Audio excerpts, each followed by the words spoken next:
Bonjour à vous qui n'êtes pas avec moi. Aujourd'hui, nous allons faire la leçon de conjugaison, le présent de l'indicatif. Alors, c'est une leçon faite de deux parties.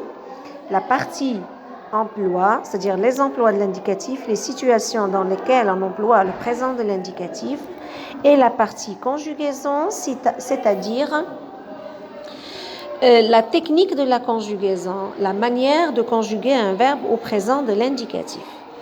Alors, avant de passer à l'explication, je rappelle que le mot d'indicatif, c'est le mot des actions certaines, c'est-à-dire si je parle au présent, je suis sûre de ce que je dis ou de ce que je fais. Maintenant, j'explique la leçon. Si c'est hier, je l'ai expliqué hier, c'est certain. Et dans le futur, je suis sûre de l'expliquer au futur. Alors maintenant, passons aux différents emplois du présent de l'indicatif.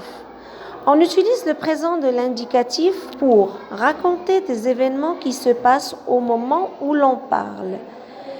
C'est-à-dire, comme je viens de le dire, maintenant j'explique la leçon.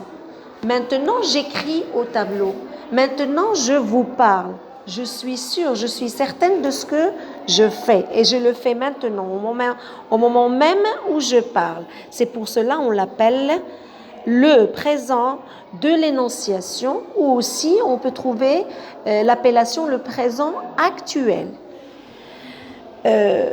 Comme dans l'exemple, j'explique la leçon et les élèves peuvent me répondre et dire « Nous vous écoutons, maîtresse ». Comme deuxième emploi, c'est pour exposer un fait qui se produit souvent, c'est-à-dire c'est un fait répétitif qui se répète chaque jour. Et c'est ce qu'on appelle le présent d'habitude ou qui est toujours vrai. C'est ce qu'on appelle le présent permanent. Je m'explique. Quand je dis « je vais chaque jour à l'école », c'est une habitude. Je vais chaque jour à l'école. C'est un fait qui se répète chaque fois. Je peux ne pas dire chaque jour ou utiliser un indicateur du temps. Je pourrais dire, par exemple, le vendredi, je fais du sport. C'est une habitude, c'est un fait répétitif qui se fait chaque vendredi. Et puis, on a la Terre tourne autour du Soleil. La Terre tourne autour du Soleil, est-ce que vous pouvez changer cette vérité? Non. Donc, c'est une chose qui est là, c'est un fait qui est là que personne ne peut changer. C'est pour cela qu'on l'appelle le présent de vérité générale. C'est une vérité absolue. On ne peut jamais changer.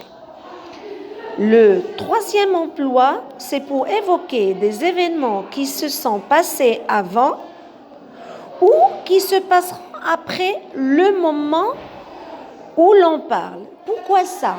C'est tout simplement pour leur donner valeur ou pour leur donner vie et pour marquer leur importance.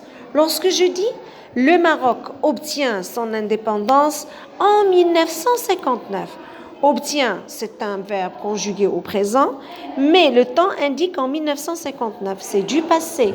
Quand j'en parle au présent, quand je parle de l'indépendance du Maroc au moment au présent, c'est pour donner vie, pour montrer l'importance de l'événement.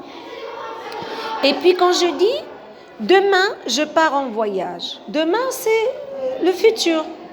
Mais moi je dis je pars, j'utilise le présent dans la conjugaison du verbe. C'est pour montrer que je suis décidée. Au moment où je parle, je suis sûre de ce que je vais faire demain. Et pour le montrer très bien, j'utilise le présent. Au lieu de dire je partirai en voyage. Alors, je m'arrête là et je passerai à